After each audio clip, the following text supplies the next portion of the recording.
Vamos a hacer un esfuerzo de síntesis, de poder llevar el mensaje de una propuesta de reforma del Estado hacia una nueva gestión pública en 15 minutos. Es un desafío, vamos a ver, es un desafío enorme, ¿no?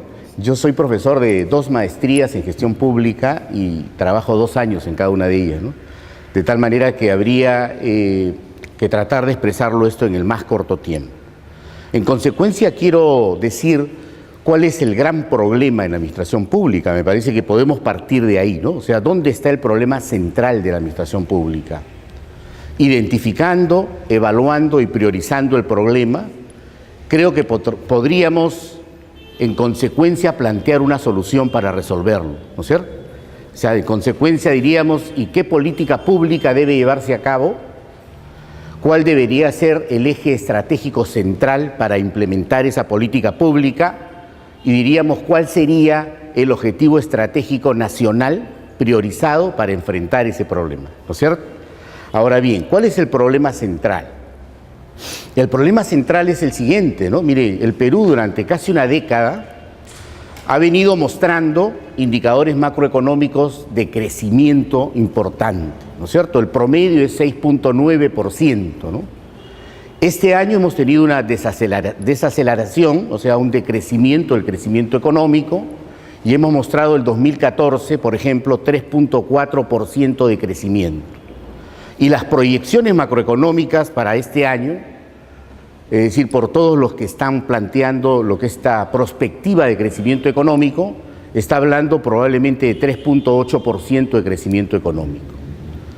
Es decir, hemos, entre comillas, resuelto el problema del crecimiento económico, pero no hemos sido capaces, todos los gestores públicos, ¿correcto?, y la sociedad civil articulada, de dar el gran salto hacia el desarrollo económico, ¿cierto? Un desarrollo económico, humano y sostenible. De ahí la importancia de este fórum, ¿ok? Es decir, donde podamos resolver de manera concreta, por ejemplo, y ahí están los indicadores del Instituto Nacional de Estadística, que 1/3 de la población aún permanece en pobreza y pobreza extrema.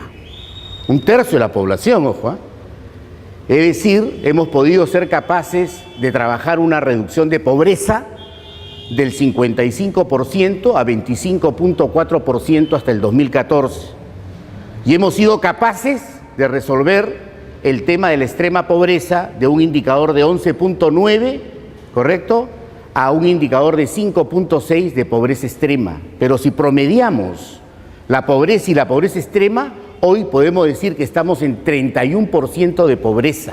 Entonces ahí existe una contradicción, ¿no? Oye, pero con esos indicadores macroeconómicos, ¿cómo es posible, correcto, que podamos tener aún 1/3 de la pobreza en el país? O sea, resulta incomprensible, ¿no?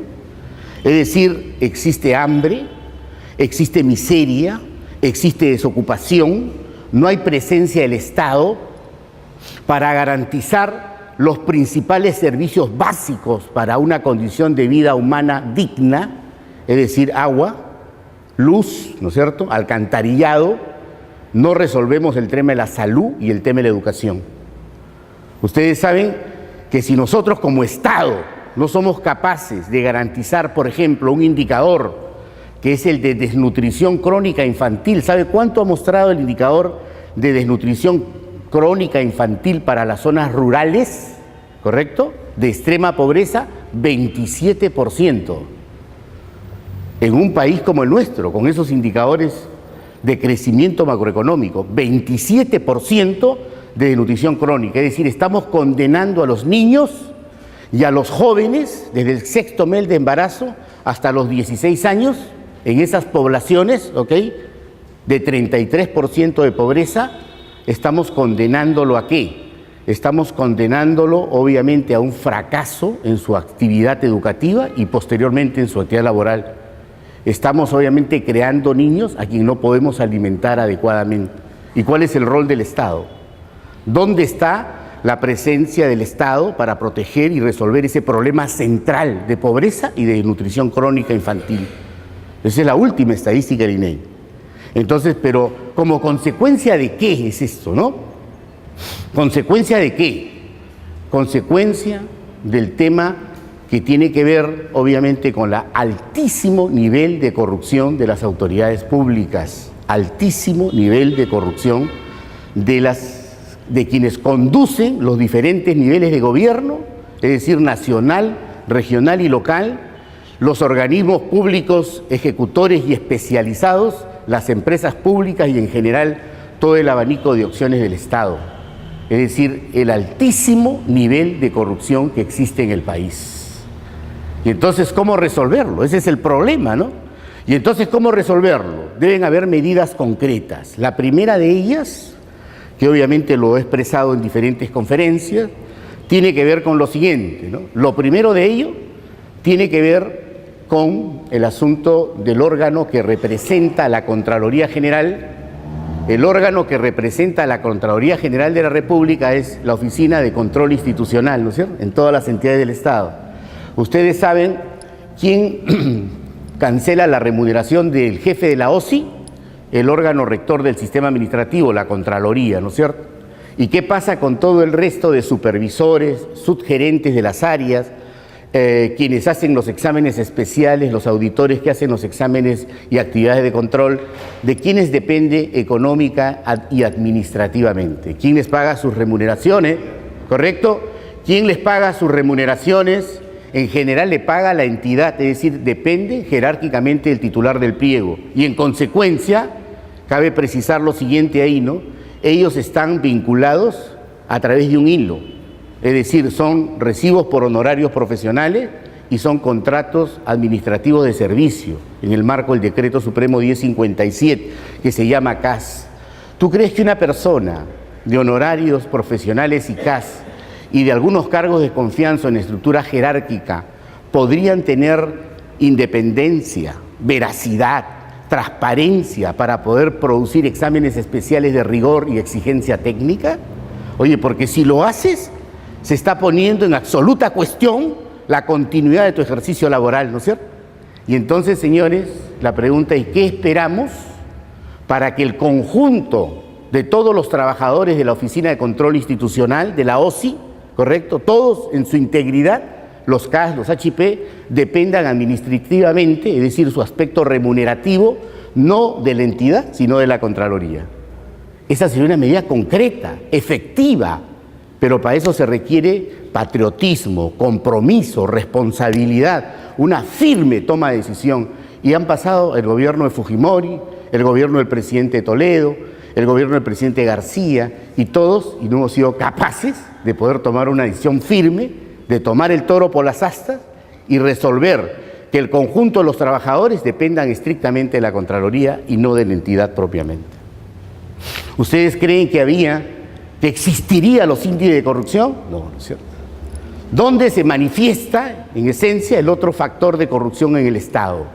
En los procesos de compras y contrataciones de servicio, compra de bienes, contrataciones de servicio y desarrollo de obra pública, ¿no es cierto? Ya sea por menor cuantía, procesos de selección, licitaciones o concurso. Dime, ¿acaso no es cierto? Y hay que tener una visión crítica, yo lo hago desde el ser funcionario del Estado, ¿eh? Ojo, yo tengo 15 años como funcionario del Estado ininterrumpidamente, casi todos en cargo de confianza, y he tenido a bien ser asesor de 2 presidentes de la República, del presidente Toledo y del presidente Ollantumala. Y sin embargo, o sea, lo hago por experiencia, asesor a un premier y asesor de 4 ministros de Estado. Y lo hago como experiencia y tengo una visión crítica al respecto, ¿no? Esos procesos, estimados colegas y amigos, tienen nombre propio, ¿correcto? Están en esencia direccionados, hay que decir las cosas como tal si pretendemos plantear una solución a los problemas, están direccionados. ¿Sabe qué pasa? ¿Quién conduce internamente en las estructuras organizacionales de las entidades del Estado estos procesos de selección? ¿Quién? ¿La gerencia de administración, la Dirección General de Administración o específicamente la Subgerencia de Abastecimientos y Logística, ¿no es cierto? Ya. ¿Y qué pasa con quienes encabezan, en esencia, la gerencia o la subgerencia o la Dirección General o la Subdirección General y el conjunto de los analistas de procesos de selección? Esos son o cargos de confianza, o son cuadros CAS, o son honorarios profesionales. La dependencia administrativa que debe garantizar en esencia su efecto de continuidad, ¿de quién depende, estimados amigos? ¿De quién depende? Quienes conforman los comités permanentes y los comités de selección, sean transitorios o permanentes, son personas o de cargos de confianza o son CAS o de honorarios profesionales. Tienen contrato de 3 y de 6 meses. ¿De quién depende su continuidad? Del titular del pliego, ¿correcto? ¿Qué pasaría si planteamos una medida estricta que toda esa área, órgano y unión orgánica que conduce los procesos de selección de manera estricta dependan remunerativamente y su continuidad laboral del órgano rector del sistema administrativo de las contrataciones y el Estado, es decir, de OCSE, de la Oficina Supervisora de las Contrataciones, de OCSE? ¿Sería o no diferente? ¿Habría independencia? ¿Habría pulcritud? ¿Habría veracidad? ¿Habría rigor técnico? ¿Habría equilibrio? ¿No es cierto? Y la toma de decisión sería estrictamente técnica y no política, y no orientada, y no condicionada. Y eso resolvería, como segunda medida en este esfuerzo de Estado, el tema de enfrentar con medidas concretas, no solamente de la boca para afuera, acciones concretas, gobiernos que sean capaces de tomar estas acciones, ¿correcto? Pero ¿qué pasa acá? Todos dependen de las titularidades de pliego. ¿Y cuál es el otro tema, en el sentido central de los procesos de incorporación de trabajadores? Tú te incorporas por CAP, ¿no es cierto? Es decir, cuando en la planilla hay un cuadro para asignación de personal, cuando una persona fallece o cuando renuncia voluntariamente, ¿ok? Hay una vacante en el CAP, ¿no es cierto? O cuando una persona es sometida a proceso administrativo que lo sanciona en una gradualidad verbal, escrita, temporal y definitiva, produce una vacante, ¿no es cierto? Y en consecuencia, cuando sucede aquello, se convoca a proceso CAP. Y dime, en la práctica, esos procesos CAP que se han conducido en los gobiernos anteriores y en todos los gobiernos, ¿tienen o no tienen nombre propio? Cuando existe, entre comillas, una necesidad de recursos humanos para implementar procesos o procedimientos, o nuevos planes y programas, dice, vamos a organizar la necesidad de contratar a 6 ingenieros y 6 economistas. ¿Ok? Se elaboran los perfiles de ese requerimiento en función a los currículos previamente ingresados. Y los procesos CAS tienen nombre propio. Y los procesos de honorarios profesionales y de procesos de selección para contratar consultorías y profesionales también tienen nombre propio. Así, en general, salvo algunas excepciones. ¿Ya? Ok, caramba, qué complicado, pero ya, gracias. De todas maneras, la oportunidad es importante para plantear el tema. ¿Qué pasaría si el conjunto de los órganos y estructuras orgánicas que conducen los procesos internos de selección de personal no tuvieran dependencia administrativa con el órgano ejecutivo, es decir, con la titularidad del pliego, sino más bien por el contrario, tuvieran dependencia con el órgano rector del sistema, es decir, con Servir? ¿Quién conduce el sistema administrativo de los recursos humanos del Estado? Servir. ¿Qué pasaría si hubiera esa dependencia? ¿Tú crees que los procesos CAP, los procesos CAS y los honorarios tendrían nombre propio? Si no, habría la preocupación de que si digo lo contrario me votan. No estamos hablando de todas las instituciones, ¿eh? Por ejemplo, a la institución a la que yo pertenezco, ahí puedo decir que es una isla en toda la generalidad, porque ahí ni los procesos CAP, ni los CAS, ni tampoco los honorarios, ¿ok?, podríamos decir que tienen nombre propio. Por eso somos, en 9 años, la primera institución del Estado. Por eso hemos ganado 2 premios iberoamericanos, 8 premios nacionales a la gestión de calidad y proceso y 2 premios mundiales de las Naciones Unidas. RENIER, que es conducido por una persona honorable, el doctor Jorge Iribarren, ¿no? Es una isla y excepción, por eso no decimos toda la administración pública, ¿ok? Pero en la generalidad, esos procesos propiamente tienen nombre propio, ¿no es cierto? Y hay que hablar desde la experiencia, ¿no? Es decir, fíjense, yo tengo a bien, y disculpen que hable en primera persona, en estos 15 años, con la gracia y bendición de Dios, no tengo un proceso civil, un proceso penal, ni un proceso administrativo, y menos un proceso laboral. Por eso que hay que hablar desde la propia experiencia, ¿no? Pero ¿qué pasa en el Estado? Tú puedes estar denunciado penalmente 10 veces por malversación de fondos, por apropiación ilícita, ¿no es cierto? Y por desfalco en general, puedes tener procesos contenciosos administrativos, civiles, penales, y sin embargo puedes ser funcionario del Estado. Es decir, se aplica el procedimiento, digamos, de la ley de procedimiento administrativo, de la presunción de inocencia. Mientras no te dictaminen, si puedes seguir teniendo 8, 9, 10, 20 procesos penales y puedes ser tú titular de un pliego, presidente de un directorio, presidente ejecutivo de un organismo público, puedes ser miembro de directorio, gerente general, secretario general. ¿Sabes qué pasa en las economías en los países escandinavos? Que una persona que tiene procesos penales y civiles tiene que resolverlos primeramente. Tiene que culminarlo, señor. Y luego usted limpiamente puede decir, yo sí tengo el aspecto ético, moral, porque soy una persona virtuosa, porque no solo expreso o conceptualizo y expongo el concepto de valor, sino lo pongo en práctica. Mis principios, porque tengo valores, lo pongo en práctica, soy una persona virtuosa. Y me gano el derecho de conducir, obviamente, instituciones del Estado, para hacer de ellas instituciones limpias, pulcras, con un valor ético fundamental en este proceso de desarrollo. Entonces, pero acá no, mira quiénes van como congresistas, ¿correcto? Quiénes han ido como presidentes y dónde terminan los presidentes, ¿no es cierto? En la cárcel, y de repente otros van a terminar igual, ¿no es cierto? Y todos quienes conducieron el Estado y los levantaron, obviamente, con todo, están llenos de procesos y de repente van y quieren volver a conducir el destino del país. Eso es lo lamentable, ¿no? Lo lamentable es que haya una teoría que dice, no importa que robe y lo importante es que haga obra, señor. ¿Cuál es ese nivel de cultura política, de decencia política, ¿no? Que podamos aceptar que esa tesis que se levantó en una campaña electoral haya ganado. ¿Cómo es posible que? Por eso que los técnicos, hoy en el proceso de cambio, no solo se necesita ser estrictamente técnico. Por eso que yo he tomado la decisión de poder decir, debo ingresar también al tema político. No solo puedo quedarme en el tema técnico. Estos 15 años deben servir para hacer una propuesta. Y esto es simplemente una síntesis, obviamente, de lo que significa una propuesta de reforma del Estado por los pocos tiempos que he tenido.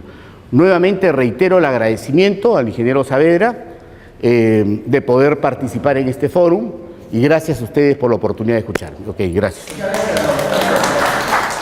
Muy buenos días con todos. Muchas gracias, ingeniero Saavedra, por la generosa presentación.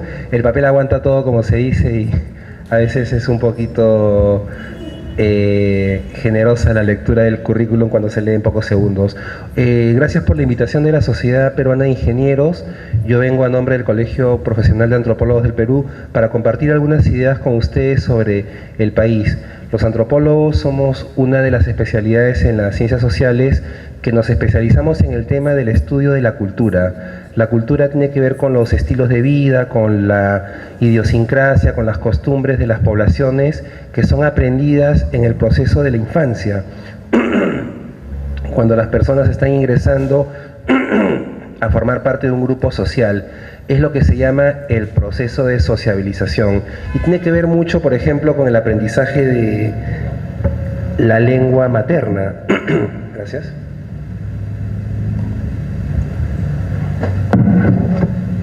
Tiene que ver mucho, por ejemplo, con el aprendizaje de la lengua materna y con otros hábitos y costumbres que son particulares al grupo humano del cual uno forma parte. ¿Y por qué es importante una carrera como la antropología en el Perú? Porque el Perú es un país que tiene una alta diversidad cultural. Esa es una de las ideas que yo les quiero transmitir en esta presentación, que será breve, serán unos 15 a 20 minutos, y también algunas claves para poder entender cómo esta diversidad cultural se relaciona con otras variables más económicas, más ambientales y más de infraestructura para ponernos a tono con la ingeniería también. Empezar quizás viendo el mapa de nuestro país. El Perú es un país grande que tiene una distribución administrativa en regiones. Cuando uno habla de Perú, normalmente la primera imagen que se nos viene a la mente es la de un país que tiene una demarcación territorial definida por las regiones o los departamentos que la componen, ¿no? Sin embargo, sobre esta primera capa de información más administrativo-política, si se quiere, En un país como Perú hay que tomar en cuenta dos variables más, una la del territorio o la geografía y una segunda la de la población que lo compone. Esta segunda capa que tiene que ver con una primera aproximación muy general que tiene que ver con la colonia, ¿no? Con la manera como se clasificó el territorio peruano, la costa, el litoral que está junto a la playa, la sierra, el macizo andino fundamentalmente y la selva, ¿no? Es una forma de entender que este país tiene una complejidad geográfica que después el amauta Javier Pulgar Vidal desarrolló un poco más con la tesis de los pisos ecológicos, los 8 pisos ecológicos, mucho más importante. Pero también hay otra capa importante de usos del territorio. En este gráfico, en este mapa elaborado por el Ministerio del Ambiente, podemos ver cuáles son los territorios ocupados por comunidades nativas en el Perú. Solamente comunidades nativas. Después de la reforma agraria de Velasco, se promulga una nueva ley de comunidades campesinas y nativas. Lo que antes eran comunidades indígenas a secas, desde la época de Leguía hasta la época de Velasco, se vuelven comunidades campesinas para la costa y sierra y comunidades nativas para la Amazonía. Un pie de página. Si estuviésemos haciendo esta charla en el año 1968, no habría ninguna discusión sobre quiénes son indígenas en el Perú y quiénes sí lo son. Todos serían parte de las comunidades indígenas y se les aplicaría la ley de consulta previa sin ninguna discusión. Hoy en día la discusión justamente viene por el cambio de la nomenclatura. Las comunidades campesinas están en la sierra y costa y las nativas en la selva. Y no se sabe si hay una correspondencia entre comunidades campesinas y nativas con una condición de indianidad propia de los pueblos originarios. Hay todo un debate que está en el Ministerio de Cultura hoy en día y que les interesa a los ingenieros porque tiene que ver con la manera como gestionar la relación con los pueblos originarios en función al Convenio 169 de Naciones Unidas, ¿no? Que define unos derechos colectivos particulares para las poblaciones indígenas en función a ese convenio, que lo podemos conversar después también, ¿no? Junto con este mapa de las comunidades nativas en la selva, hay otro mapa importante que tiene que ver con las comunidades campesinas. Si ustedes pueden ver en la costa y en la sierra, todo el territorio que está coloreado en color marrón claro, es el territorio ocupado por las comunidades campesinas. Es un territorio considerable. Si vemos el territorio de comunidades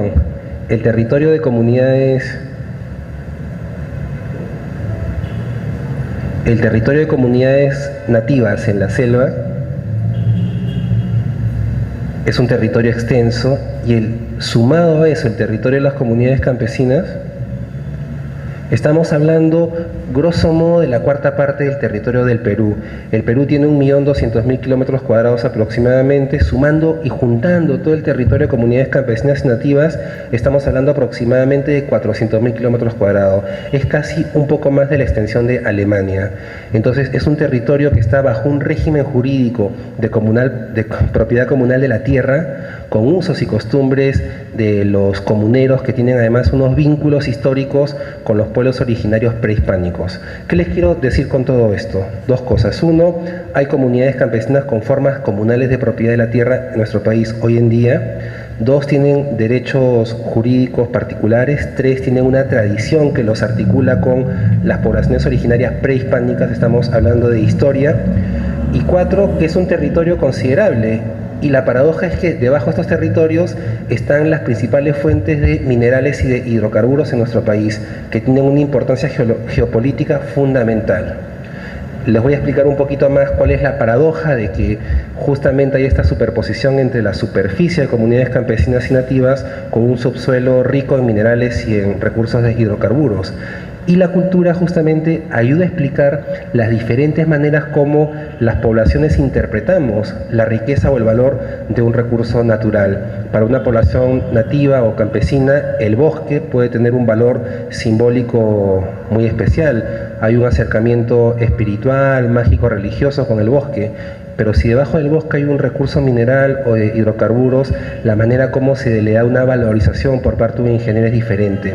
Esa diferencia en las percepciones de los recursos de superficie y subsuelo suele estar en la base de la mayor parte de los conflictos socioambientales que estamos viviendo hoy en día en nuestro país, y son uno de los principales desafíos para poder mejorar cualquier plan de desarrollo que queramos elaborar desde las ciencias sociales y las ingenierías en general. Justamente en este mapa explicamos un poco mejor cuál es la distribución de las poblaciones originarias en el país. Este mapa está hecho en función a los datos del censo del 2007, éramos 27.412.000 peruanos, de los cuales la población indígena tiene que ver con 4.137.000, el 15% de la población más o menos, ¿no? Y la distribución de la población indígena en términos demográficos es fundamentalmente quechua con el 81%, lo sigue la población aymara con un 10% y los grupos amazónicos con un 8%, que es un porcentaje menor. Pero lo curioso es que las poblaciones que tienen un porcentaje menor en términos demográficos tienen una extensión geográfica considerable. Los grupos amazónicos ocupan la tercera parte del país casi en usos del territorio, y son zonas en donde hay concesiones para hacer exploraciones en diferentes recursos naturales, ¿no? Luego están los grupos quechuas, distribuidos en buena parte de la cordillera de los Andes también, superpuestos a lugares de concesiones mineras, y del mismo modo los grupos aymaras, ¿no?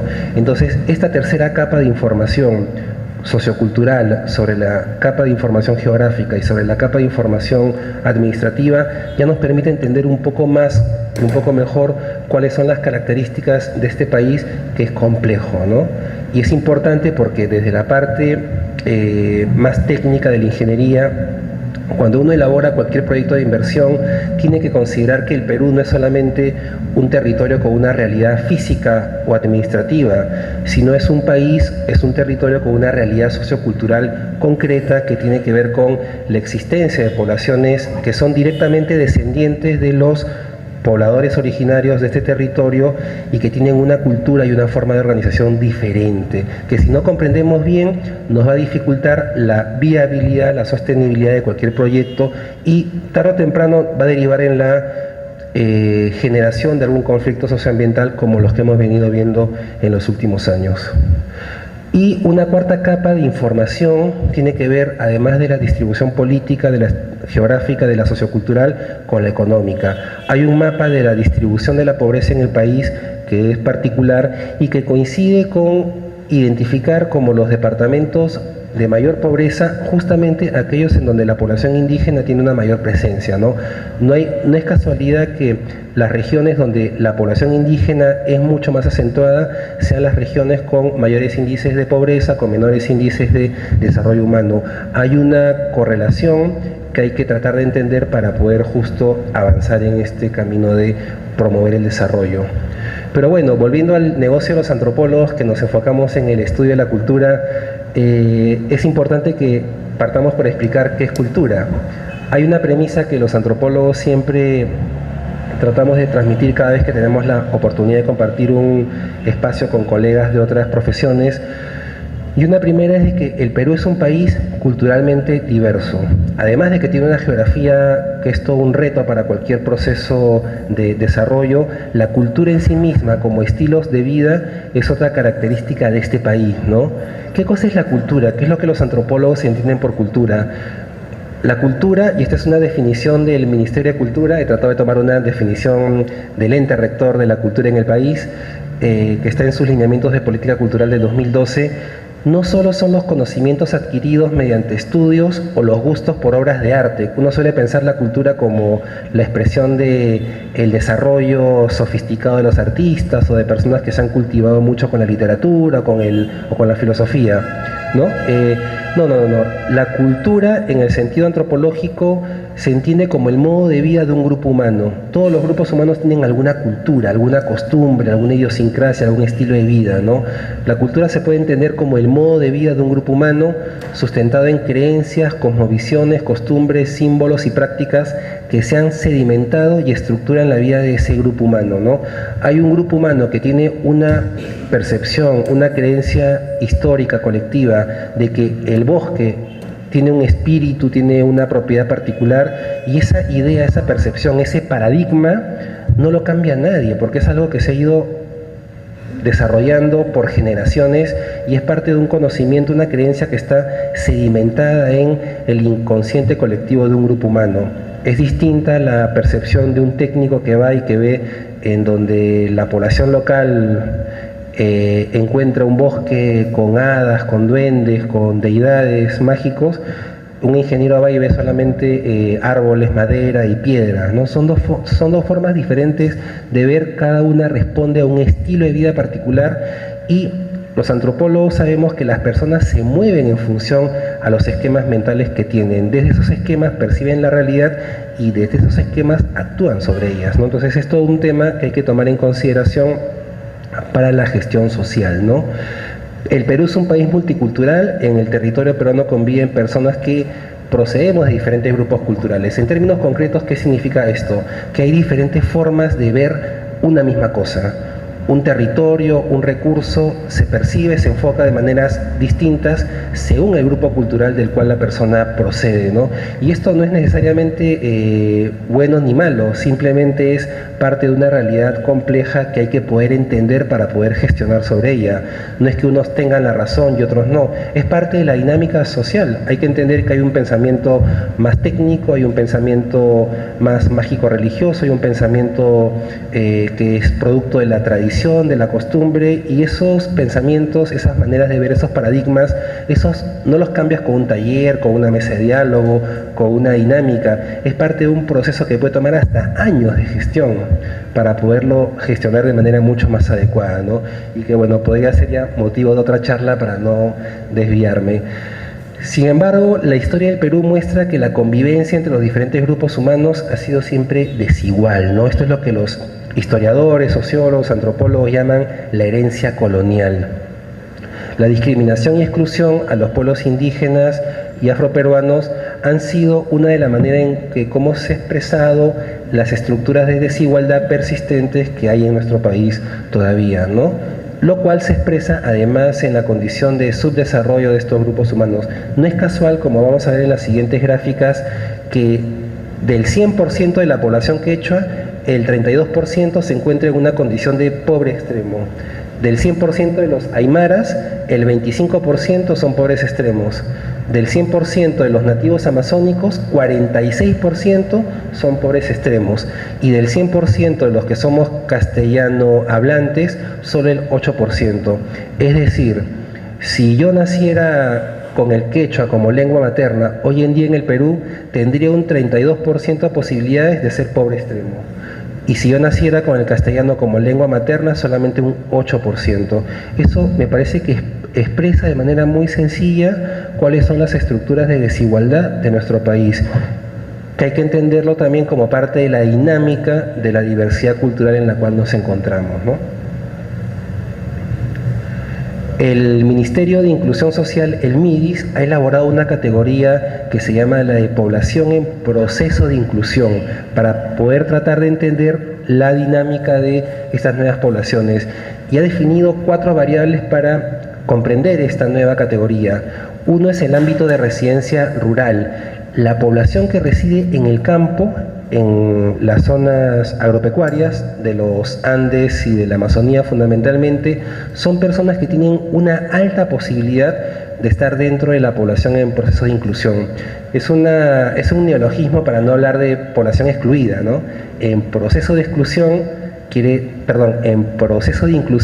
decir que no están incluidos, y si no están incluidos, están excluidos. Pero como la política y los tecnócratas somos muy hábiles para de alguna forma dorar la píldora, hemos puesto población en proceso de exclusión, lo que hace 20 años se hubiera llamado tranquilamente población marginal o población excluida. Estamos hablando de lo mismo finalmente, ¿no? Son personas que viven en ámbitos rurales, que tienen como lengua materna el quechua, el aymara o alguna lengua nativa amazónica, ya hemos visto los gráficos anteriores. El nivel de educación de la madre es primaria incompleta o son analfabetos, son personas ágrafas, y están en un nivel socioeconómico de pobreza, ¿no? La combinación de estas 4 variables para el MIDIS explica una ubicación dentro de lo que es población en proceso de inclusión. Estamos hablando de una población que tiene que ver aproximadamente con el 15% del conjunto de los peruanos, acá sí ya tomo una cifra del año 2013, 32 millones, y hay que tomar en cuenta que este 15% es fundamentalmente parte de este 24% de población rural. ¿A dónde quiero ir con esto? Nos referimos a la población rural indígena del país, la cual, según el MIDIS, es población que está excluida. Desigualdad. Solamente para poder complementar este concepto de la población en proceso de inclusión, es importante tomar una cita de Bernardo Klinsberg, que es uno de los autores emblemáticos del Banco Mundial, el BID, que promueve mucho el tema de capital social, capital cultural, y él ha propuesto una tesis que es bien importante porque proviene del Banco Interamericano de Desarrollo, y lo que dice el profesor Bernardo Klinsberg es lo siguiente: hay pobreza porque hay desigualdad. La desigualdad genera pobreza, pero además impide un crecimiento económico sostenido, reduce el número de consumidores, obstruye la formación de ahorro nacional, tensa al máximo la sociedad y genera ingobernabilidad. La tesis de Bernardo Klinsberg es muy sencillo. No es la pobreza la que genera la desigualdad, sino es la desigualdad la que genera pobreza. Y cuando hablamos de estructuras de desigualdad, estamos hablando no solamente de una condición económica de menores ingresos monetarios, sino de un conjunto de procesos sociales, culturales, políticos y económicos que definen que un conjunto de seres humanos se ubiquen abajo y otros arriba. Y en el Perú eso tiene que ver claramente con las cifras que les he dado por el origen cultural y étnico, por la lengua materna que tú aprendes al nacer y al formar parte de un grupo humano, por vivir en el campo, por tener bajos ingresos y por tener en tu madre una persona que tiene niveles educativos incompletos o nulos. Este mapa que estamos viendo nos ayuda a entender un poco mejor la dinámica del país. Hay diversidad cultural, hay pobreza, hay desigualdad. Y la desigualdad genera, según Bernardo Klinsberg, ingobernabilidad, reduce el número de consumidores, le pone frenos al desarrollo de un mercado y tiene un conjunto de consecuencias mayores. ¿Por qué es tan difícil gestionar? ¿Por qué es tan difícil gestionar un conflicto social en Perú? Es mucho más difícil que hacerlo en otros países. En otros países es relativamente más sencillo porque uno puede definir un proceso, una mesa de diálogo, puede llegar a acuerdos con actores y definir una hoja de ruta que te da un lineamiento, un parámetro. En Perú es muy complicado. Uno primero tiene que identificar si los actores con los que tú tienes una interlocución son representativos del grupo que está en conflicto. Segundo, si los acuerdos a los que tú llegas se van a ir cumpliendo. Y tercero, si ese conflicto que tú has tratado de conducir no va a generar luego en uno mayor. Es muy difícil y eso explica parte de la situación de ingobernabilidad en la cual se encuentran muchos proyectos de inversión, megaproyectos de inversión hoy en día. Y yo particularmente comparto la hipótesis de que las estructuras de desigualdad generan ingobernabilidad porque es muy difícil hacer la gestión de conflictos en escenarios de desigualdad vertical, ¿no? Es mucho más sencillo hacerlos en escenarios de mayor horizontalidad. Y justamente la desigualdad, para tratar de ir resumiendo y ya finalizando esta presentación, tiene que ver con una característica geográfica rural fundamentalmente, ¿no? La población que está en el campo es población pobre, excluida, ¿no? Culturalmente indígena, económicamente con pocos ingresos, socialmente la población más vulnerable a la discriminación en general, no solamente a la discriminación social, sino a la discriminación del Estado peruano, que es lo que voy a poner para cerrar la presentación, ¿no? Y es la población que está institucionalmente más alejada del Estado. Siempre se habla de que hay ausencia del Estado, que no hay Estado, y eso tiene que ver con una de las tesis centrales para poder explicar por qué funciona así la sociedad peruana, ¿no? ¿Por qué ocurre esto? A casi 200 años de la independencia peruana, aún no somos una república de ciudadanos donde todos tengamos los mismos deberes y derechos. Aquí hay ciudadanos de primera, de segunda, de tercera y hasta de cuarta, si se quiere, ¿no? La presencia del Estado peruano es desigual en el territorio peruano. El territorio peruano es un territorio amplio, es grande, es el país número 16 en todo el mundo y es una geografía compleja. Además, el Estado peruano no tiene una presencia completa en todo el territorio, ¿no? El Estado peruano, para resumirlo, se encuentra concentrado en las ciudades de la costa y en las capitales de las principales regiones del país. Y conforme uno va pasando a la capital de provincia, a la capital de distrito, la presencia del Estado es cada vez más tenue, mucho menor, ¿no?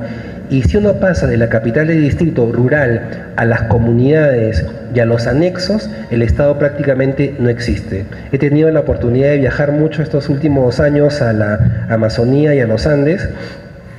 Y es paradójico porque uno asiste a muchas reuniones en las cuales se habla de globalización, sociedad de información, de procesos de integración regional, local, del mundo red y de todo ese proceso del internet y las redes sociales, que tiene que ver con la inclusión de una capa de personas, de unos sectores de la sociedad peruana, ¿no? Pero uno sale de las capitales de distrito rurales en el país.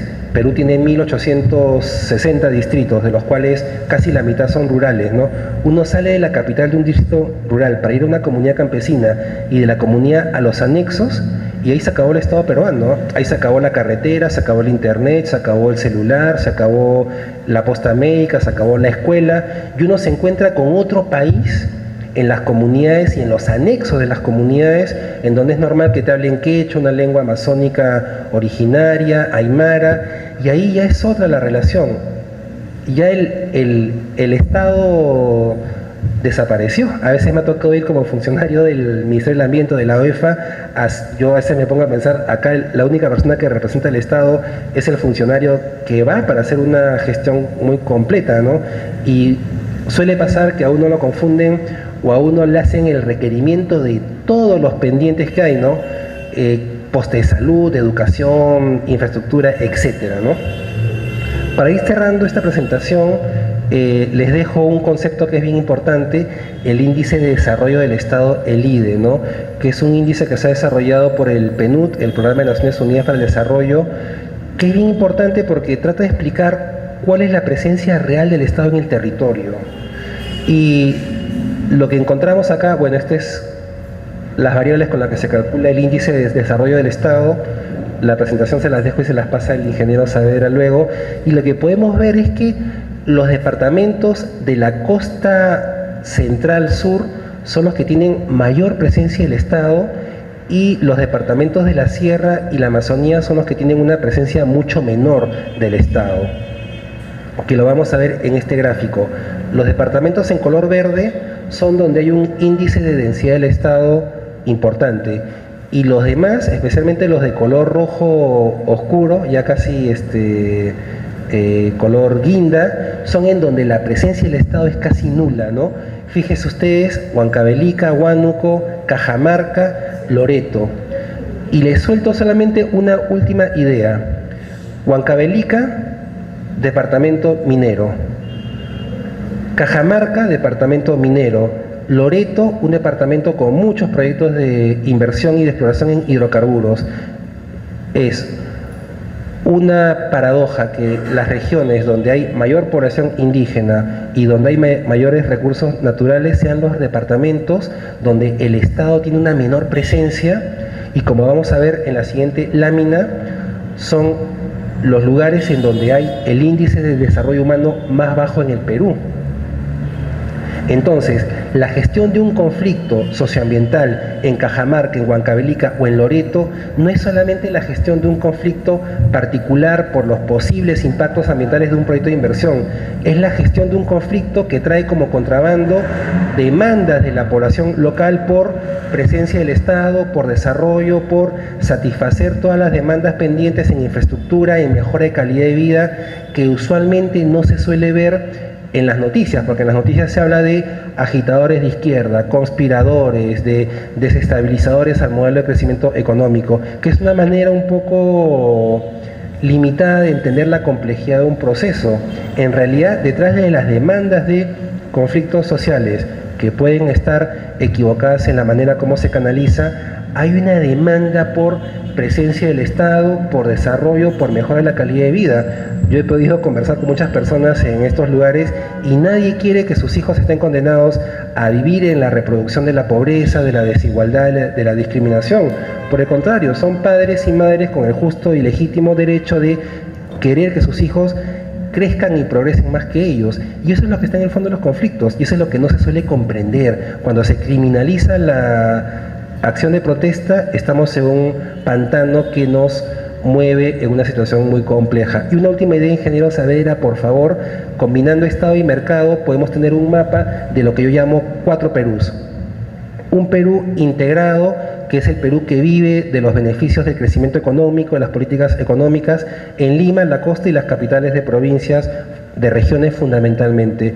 Un Perú informal, donde el Estado no llega o llega mal, que es un Perú, es el Perú del capitalismo salvaje, ¿no? Es el Perú de la economía de la coca, de la madera informal, de la minería informal, que arrasa con institucionalidad, medio ambiente, que corrompe a la sociedad, ¿no? Que tiene una geografía muy extensa entre los Andes y es el Brain fundamentalmente, ¿no? Otro Perú en proceso de inclusión, fundamentalmente las capitales distritales, las capitales de distritos rurales del país. Y hay otro Perú donde no hay Estado ni mercado. Es el Perú de las comunidades campesinas, de los anexos alejados en las periferias de los distritos rurales, a donde no llega el Estado ni el mercado. Y con esta última imagen ya me despido y le agradezco al ingeniero Saavedra por la invitación y a ustedes por permitirme compartir esta presentación.